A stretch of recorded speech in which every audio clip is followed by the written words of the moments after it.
Howdy, everybody.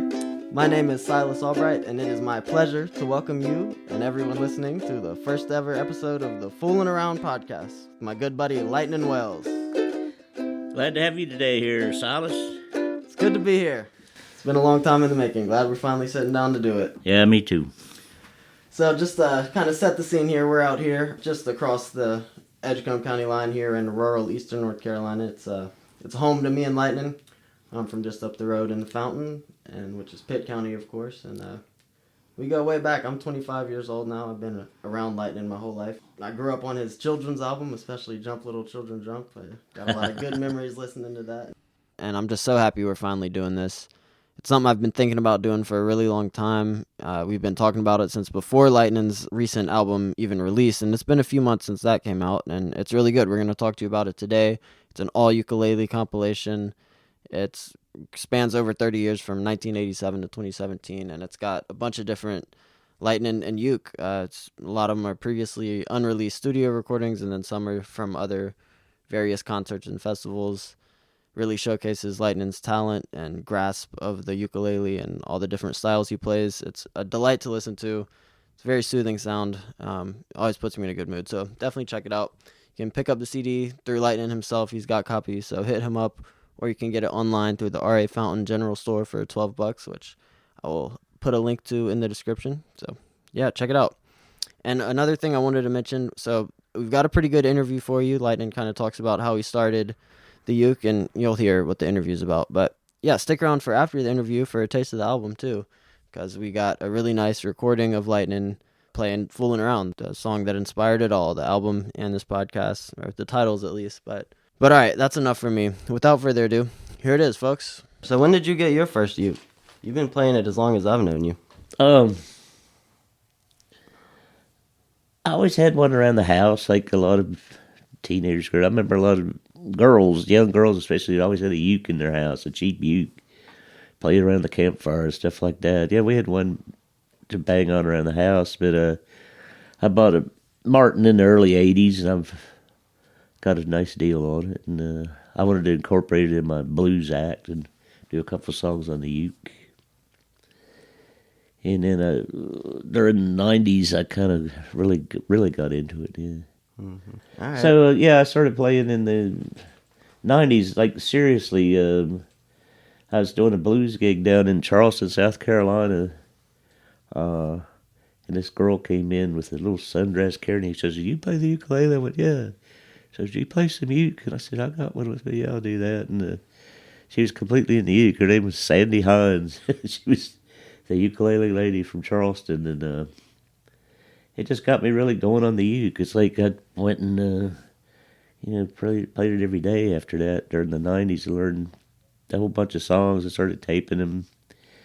But at the same time, I have a blues-playing woman friend from Seattle, Washington, Del Rey, really great player, plays the resonator guitar, really phenomenal musician, and she met Sandy also, and she got her started on uke.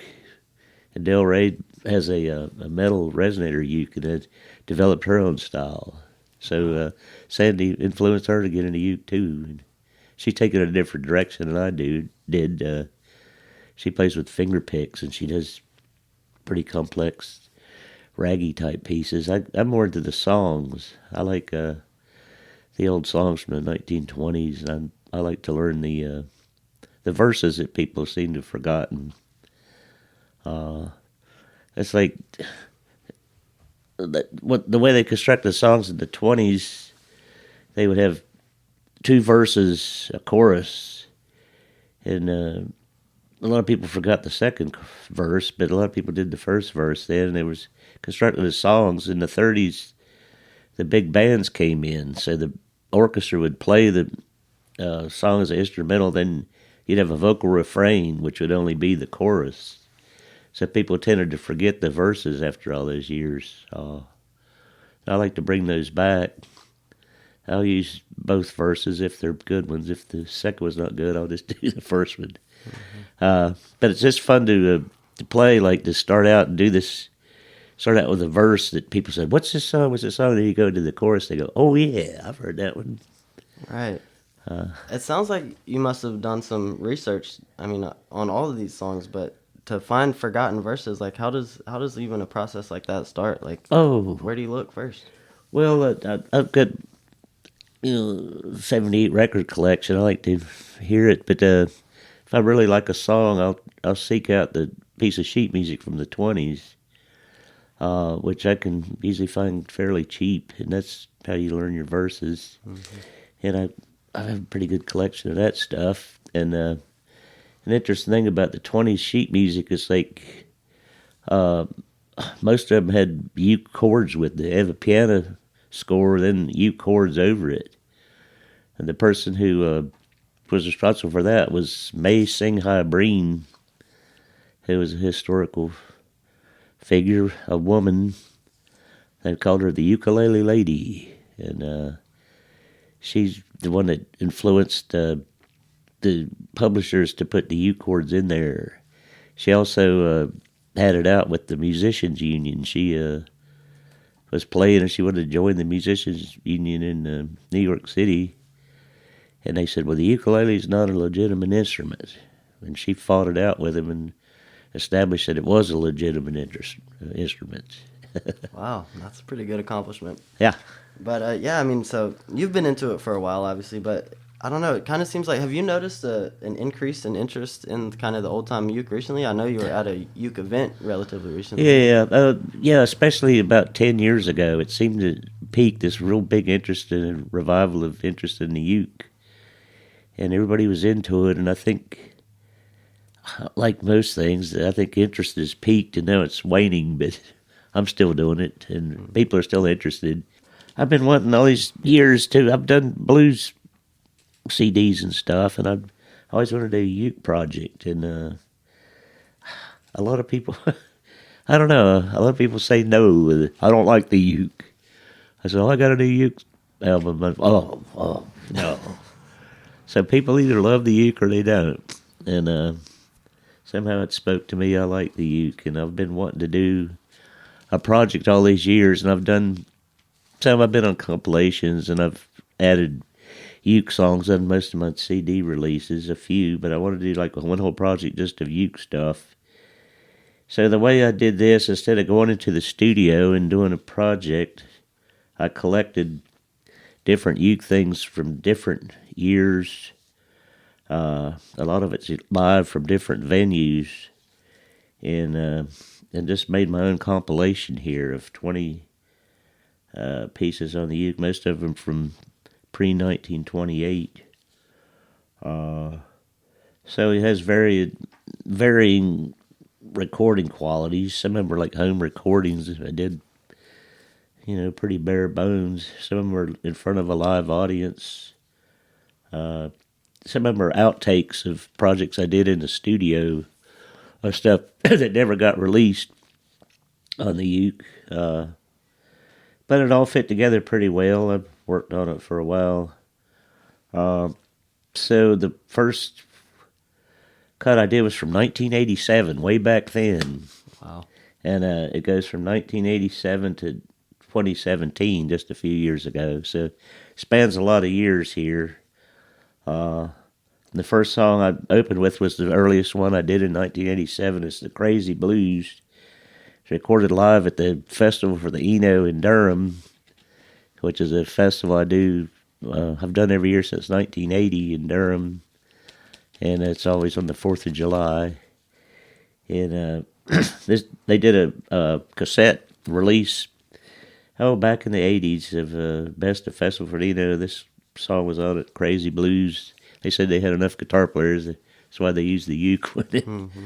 But that's what I started with, and Crazy Blues is an interesting piece because it's the first recorded blues song from 1920.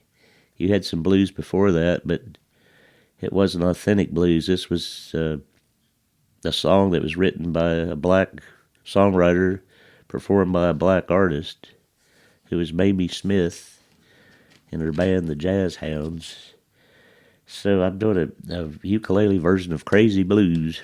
So it wasn't first recorded on the uke? No, it wasn't. How did they record it? They had a band, word. like a jazz band, kind of with horns and stuff, and drums, and a female vocalist, kind of like Bessie Smith type sound. But I did hear a uke version of it. There was an obscure duet from the 1920s called Salt and Pepper, and I heard that back in the 80s on the 78. I said, wow, crazy blues on the uke, and it just gave me the idea to try to do that. Yeah. Pick another one. All right. I mean, I'll tell you about it. well, yeah. Let's go to Foolin Around. I mean, that's kinda- Foolin Around, that's what I call the CD. Foolin Around is a very obscure song. I've never heard anybody else cover this song. I did, actually, that group that I told you about that did the uke version of Crazy Blues, Salt and Pepper, did a version of it.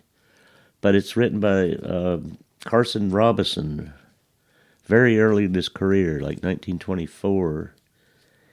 And you could tell it's a young man because it's from a young man's perspective. I'm fooling around and nothing gets me down, and type of thing. Mm-hmm.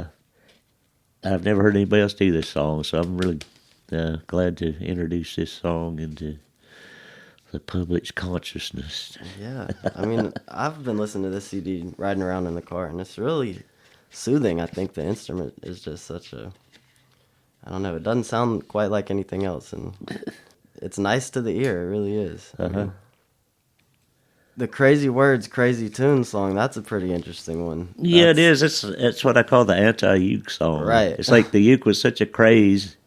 Everybody was doing the uke, and it didn't please everyone. Whoever wrote that song was pretty sick of hearing the uke, and did a satirical song about a neighbor that keeps him up all night playing the uke and hollering, "Vote do-de-o-do." So that's a fun song to sing. So was that one, was the person that was kind of mocking the uke, did he write it for the uke, or did he play it on a different instrument? Or she? Oh, whatever. I've heard versions of the uke and some without. I mean, jazz bands did it too. Oh, really? The subtitle of that is also called Washington at Valley Forge, which is a verse that I don't do.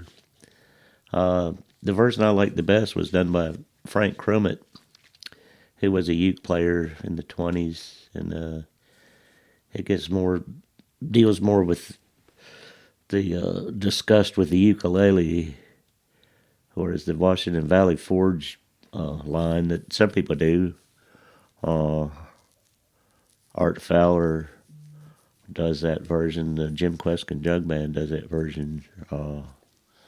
It just didn't fit as well for me.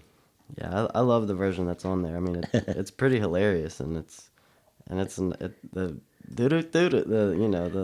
little vocal is Vote do-de-o-do. Yeah, it's catchy for sure. Mm-hmm.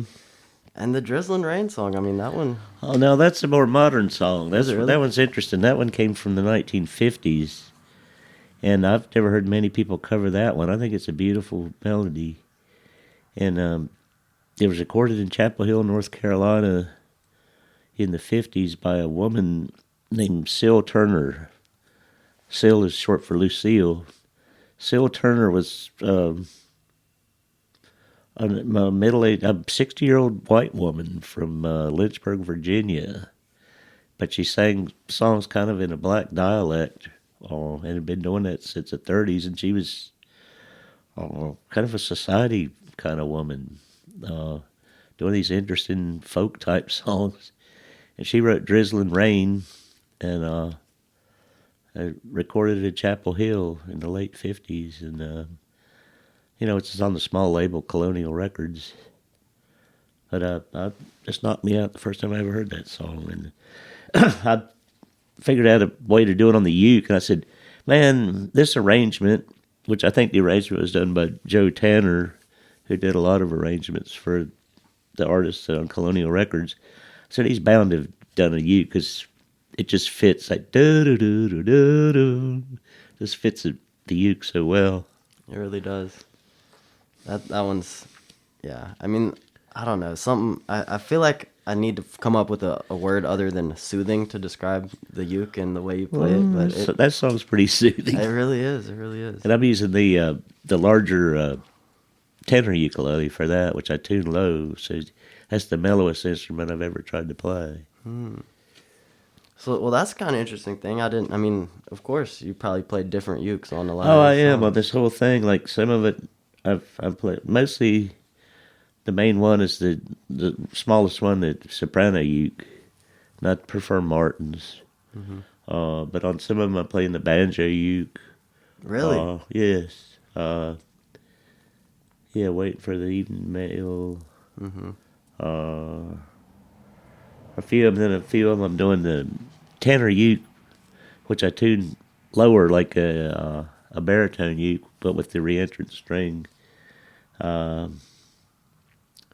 Like Give Me a Night in June, Drizzling Rain. And then a couple I'm playing the tipple, which is a 10-string instrument with metal strings, tuned in choruses. It's tuned like a uke. You play it like a uke, but it's metal strings. It'd be like the equivalent of a 12-string guitar sound or something. Wow. So that's on a few of these too. Eliza and Bye Bye Blackbird. Yeah, that's a really good one too. I like that one. But I guess just to kind of keep it in order, I mean, Cryin for the Carolines, that's a really beautiful one about place and, Yeah, home I for like a that lot one of- too. That one is from 1930, and so it's more recent than some of the older ones on here. But it's come from the teens or 20s. I've recorded that one live at Augusta Heritage Center in Elkins, West Virginia, in our concert. So that was at a more concert setting. How'd you come across that song? Oh, well, that one tells a story of a guy that, he left North Carolina, he moved to the big city. Big town, you lured me. Big town, you cured me. How it starts. And somebody's really blue to go back where you can hear birds and stuff and see greenery. I can't remember where I first heard that. It got recorded by a lot of people. It was came into existence in 1930. So it's a little later than some of the other songs on the collection. There's a really cool animated little short of it that you can see on YouTube of a man doing it on a big Wurlitzer organ. Yeah, that's And, a really cool video. Early animation. Some cool, Well, it's Schlesinger. I think he worked for some of the cartoons and stuff later. But it's a real early music video. Probably one of the first. It's a beautiful song. That version sounds right different than the one on the album. So we'll link to that YouTube video Lightnin's talking about in the description, so you can listen to that too if you'd like to. It's great. Compare and contrast, but There's one that's from on the radio. The dude, you hear the dude's voice. Oh, that dude is Who a is famous Paul Brown. Really? Paul Brown is a really excellent old-time banjo player, but he worked for years on the NPR on the radio. And he used to do the news. There's the news with Paul Brown. He's living in D.C. then, but he's moved back to Winston-Salem now, and he had a radio show. And he has that nice radio voice, and I recorded that for his radio show across the Blue Ridge. And I wanted to leave him on there because he's been a good supporter of me. Yeah, it's nice. I mean, the complimentary audio that's on this album that isn't just the playing. I mean, you included a couple. Which one did you tell the bit about your theory for why the uke was so popular? That's a funny one. Let's see. I think that was 12th Street Rag. The second cut, that was done in front of a small live audience in Camden, South Carolina, as part of their Down Home Blues Festival. I was playing in like a library or a coffee house. I can't remember, but I had a small audience there. And I bring that up sometimes. It's kind of just a theory why the uke was popular in the 20s. And I hold up a uke case. I said, look at the size of a uke case. I said, remember, the 20s was the decade of prohibition. There was a lot of drinking going on anyhow. And they had to smuggle it, though. Right, and a case about the size of a liquor bottle. Yeah. All right, we'll find something better than that. This Never Swat a Fly song, I feel like that's one that I had heard you play throughout the years. I've been doing that one a long time. That also came from 1930, which actually I consider 1930, a more recent song as far as this uke stuff, because most of it's like so early. Right. But Never Swat a Fly actually came from a movie, and the movie is called Just Imagine, and it was a pretty corny 1930s sci-fi spoof type movie. So these couple sings it they're on a rocket ship, and they sing Never Swat a Fly. You can look it up on YouTube. Wow. It's pretty hilarious. Yeah, that sounds like it's worth seeing. But the first time I ever heard it was like in the 60s. I heard it from Jim Kweskin Jug Band did a version of it. They didn't do the verse, but I first heard it then. Over the Rainbow, that one's instrumental, isn't it? Yeah, I do that one on the tenor uke as an instrumental, and there's a nice YouTube of that. You can see it. I did it live at Port Townsend one afternoon, and I was having a nice day, and I did that. But when I went to Hawaii, Izzy, I can't say his last name, the big 700-pound guy that played the ukulele, and his big hit was Over the Rainbow, and I'd never heard him, but I bought his album, and I said, he does somewhere there, but I hope he doesn't do his version like me, because I've worked harder than doing this instrumental version. Mm-hmm. And then when I heard Izzy's version, I said, oh no, he didn't do it at all. It's his beautiful voice. I said, oh, I see why people love Izzy now. Because he just strums real simple, and his voice carries that song. And I went, oh, right. I became a big fan then. Yeah, that's a beautiful one. Like, when I saw the title, I was like, oh, I'm familiar with this one. Like, everybody knows this song, but without the words, it's different. It's a different way to hear it. I mean, you really focus on the melodies, and it's nice. Bye Bye Blackbird, that one is obviously a pretty powerful, I guess. I mean, I don't know. Yeah, it's a standard. Like I was talking about, a lot of people know. They know the chorus, but you don't hear the verses so much. And those are both really good choruses on that. I mean, the verses on that song. Mm-hmm. And I did both of them because it kind of tells the story of,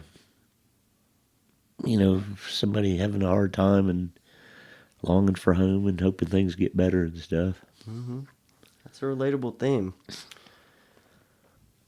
Well... Oh, I really like 16. Oh, how she could play a ukulele. Oh, yeah. That one's just so fun to listen to. Yeah, that's a fun song. Songs on the uke about the uke. Mm-hmm. I know a few. Ukulele Lady. Oh, she could play the ukulele. There's one called Ukulele Baby. But yeah, it's a little catchy song. My favorite version of that is by a guy named Johnny Marvin. And he's kind of forgotten today, but he was Mr. Uke back in the 20s.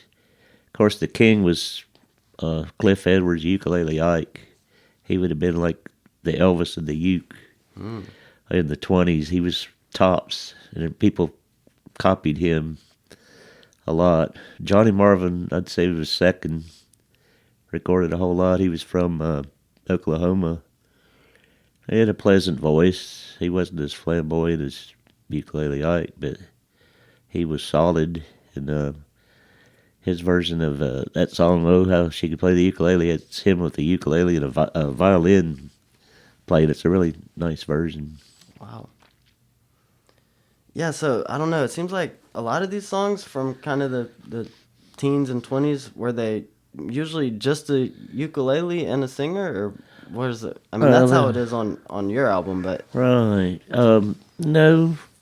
A lot of Ukulele Ike's early stuff is just him and the ukulele. I mean, just his voice and the ukulele. Mm-hmm. Later on, he had Ukulele Ike and his hot combination where he played with some horns and some really good jazz guys. Johnny Marvin started out just the voice and the uke, but then later on he developed like more playing with the orchestra backup and kind of got away from the uke. Frank Crummett, another one of my favorite uke heroes from the 20s, he kind of had this formula of uke and piano. So the piano would play, then he'd come in and do like a verse with the uke, and then they'd kind of switch off that way. They kind of had a little formula for a while. Yeah, that sounds nice. What other ones? A lot of other ones, just voice and uke. It's a great combination, I think. Yeah. Just the uke. I mean, it has such a unique tone. I think. Well, you don't have the bottom, though. Like the bass, it's all treble kind of. Right. And then the old recordings, it's like, it's not a lot of people's favorite, but Ukulele like is this thing where he does this scat thing with his voice. And it's just a real high head voice thing where he's scat singing, kind of. Mm-hmm. And he did that in all his songs, and that was like his trademark, kind of. But since Ike was so popular and kind of king of the uke, like so many other ones that recorded did that too. Yeah, that shows up on a little bit of your album, right? I can't do that Not high quite anymore. like him, but I'll whistle. I could do a lower scat thing sometimes, but no, whistling's more my thing. yeah. I could have done it when I was younger, maybe. Of course, I could yodel higher when I was younger too. Well, yeah. I mean, yeah. You can vocalize. We know that for sure. Well, were there any of these that I didn't directly ask you about that you would like to hit on specifically? I mean, Shot on Harvest Moon. oh yeah, I like that. Is I like them all, but that was notable because it was written in 1910 by a woman, Nora Bayes, and her partner Jack Norworth, and that was a huge, huge hit. And people identify with that. They remember that, not particularly the verse, which I like both verses of that too, which I'd use. But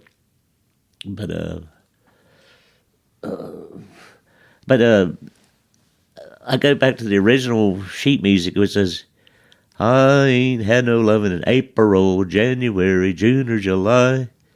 And everybody I've ever heard do it, they're like, I ain't had no lovin' in January, February, June, or July. It kind of flows better, but the original was April. April. And I go back and do the original lyrics that way on that one. That's interesting. Well, Silas, this is our pilot episode, our first podcast, and I've had a good time talking with you today about this ukulele project, and I hope we can have some future podcasts. We got a whole lot of musical things we can discover here. Absolutely. It's been a real treat for me. I appreciate anybody tuning in, and hopefully y'all can hear us again real soon.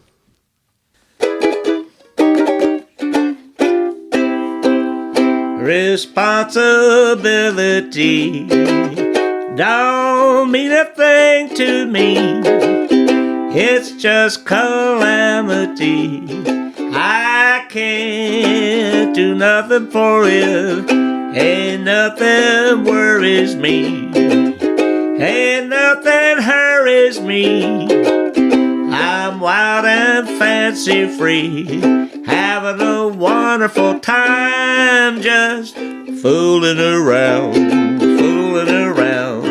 picking them up and laying them down. I even lost my memory, so I can say I'm conscience free. Got no sweetie, got no name, got no reference from where I came, but what I claim is far from fame. While I'm fooling around, I said, all the time fooling around. Sometimes flush and sometimes flat, nothing on my mind but this old straw hat. No family tree, no pedigree, and I don't care nothing about nobody. When it blows and when it snows, I travel where the climate's gonna suit my clothes. Gonna shuffle my feet where the green grass grows. And And then I started fooling around, just fooling around. Sometimes up and sometimes down. No one to tell me when or why. Don't want no knots I can't untie. I like lilies best on land, but I can't use them in my hand. I want both feet at my command. While I'm fooling around, hey, hey, all the time fooling around.